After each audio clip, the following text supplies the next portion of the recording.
Hi, my name is Christine Mraz, one of the co-authors of Kids First from Day One, along with Christine Hertz. I'm also a classroom teacher, and I'm here to talk a little bit about why you might want to let go of your clip charts, compliment jars, stickers, all sorts of rewards and punishment, and move from a culture of managing your class to building community. When I first started teaching, I tried every single management trick in the book, right? I had sticker charts, I had clip charts, I had tokens, I had a treasure chest, all of it. And some of it does work. I'm not here to argue whether or not those things can work. But what I learned is they may not work for the reasons we want them to, and they may carry some unintended consequences along with them.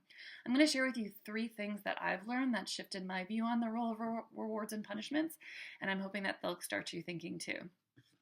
The first thing that we want to think about is that behavior is not the same as thinking. What do I mean by that? Well, a lot of that stuff that I named, treasure chests and tokens and compliment jars and marble jars and even filling buckets are based on this idea of behavioral science, right?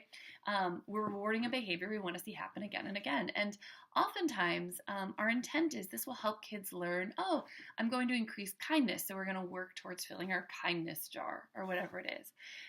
The challenge is that lots of times in behavioral science, there's not as much of a focus as shaping thinking as there is in shaping behavior. That is to say, it's equally weighted in the eyes of a marble jar, whether you helped someone put their coat on because you were trying to be a community member and do kind things, or if you did it because you wanted the marble. But we would say as teachers, right, that's 2 very different children. The child who is looking out for and supporting their community and the child who is looking around saying, what do I get if I do this, right? When we use compliment jars or marble jars and things like that, we can't guarantee that a child is not acting in a kind way purely to earn the marble and therefore learning a lesson that we don't mean to teach, which is we act kindly to get things. Also, constant rewards can carry with them a cost. There's a researcher, and I'll put the link will be down below, and he found, his name is Robert Cloninger, he's out of the University of Washington, St. Louis, who studies praise. He found that kids who receive a lot of external praise tend to become what's called praise junkies. They stop doing actions because those actions bring them personal joy because they're internally motivated, and they begin to do it for the external praise. He says that kids who receive a lot of external praise tend to be less persistent over time because when those rewards stop, there's no desire to necessarily push through. In using marble jars and compliment jars and things like that, we can sometimes teach behaviors that we do not intend to and that children deserve better than. The second reason why we might want to reflect on our clip charts and our marble jars is the role of bias in our classrooms. So I'm going to lean on a study that came out of the Yale Child Study Center. The person who was in charge of the study, his name was Walter Gilliam, and they took a look at preschool teachers, and they posed to some preschool teachers the question, we want to know how teachers anticipate trouble, right? So we'd like you to watch this video. There's going to be 4 kids playing. If you see like an action, there could be trouble. So if you see an action you would intervene on, like hit this key, right? And we're gonna study it.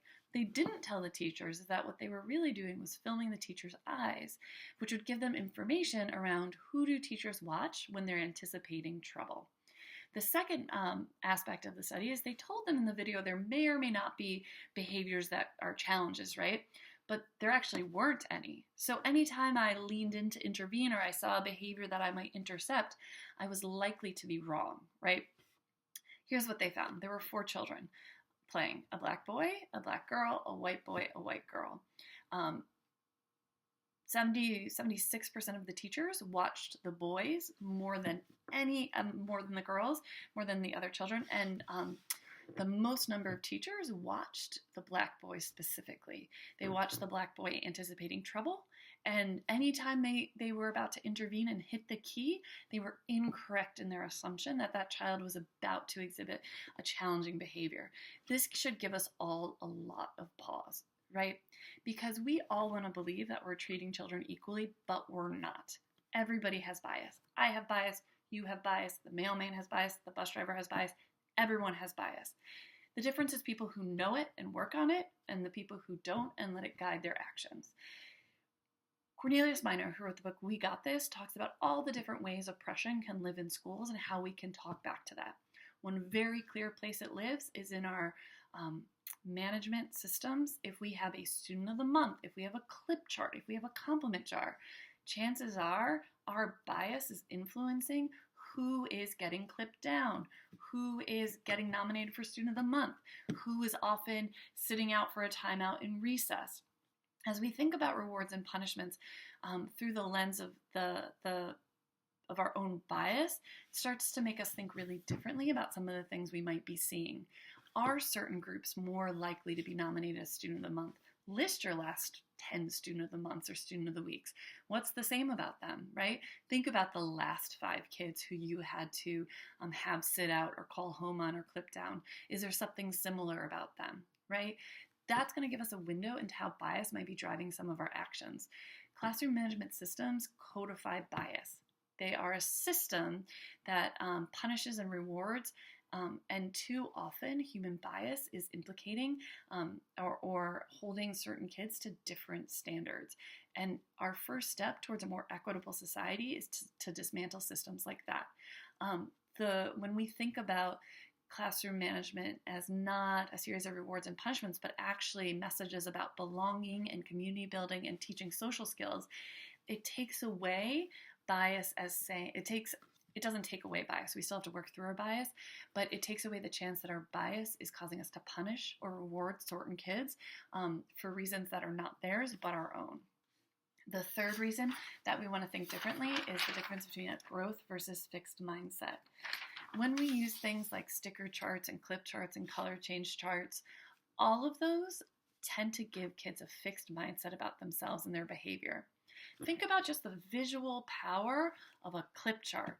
My name, my very identity is clipped next to a color, a frowny face, something that says 2 calls home, right? Or last chance, or even when we try to be cute and have it against something that says, uh-oh, losing your superpowers, we are putting kids' names next to an idea that is often negative.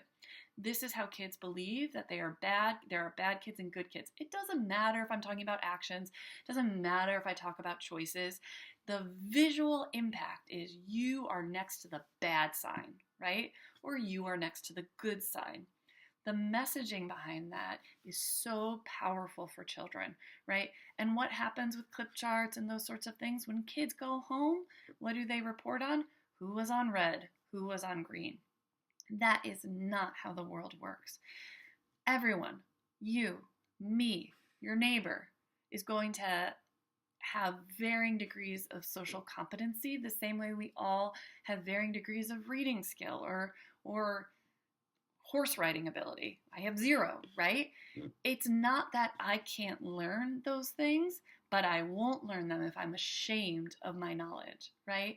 And so what we want to make sure we have is the idea that we believe all children are capable of learning to be in a community, that it's the role of school to foster a sense of belonging, that rewards and punishment often give kids the wrong messages or are so deeply seeped in bias that they aren't fair, right? They just promote unfairness and injustice, and that we as teachers can do better than that. We as schools can do better than that for children.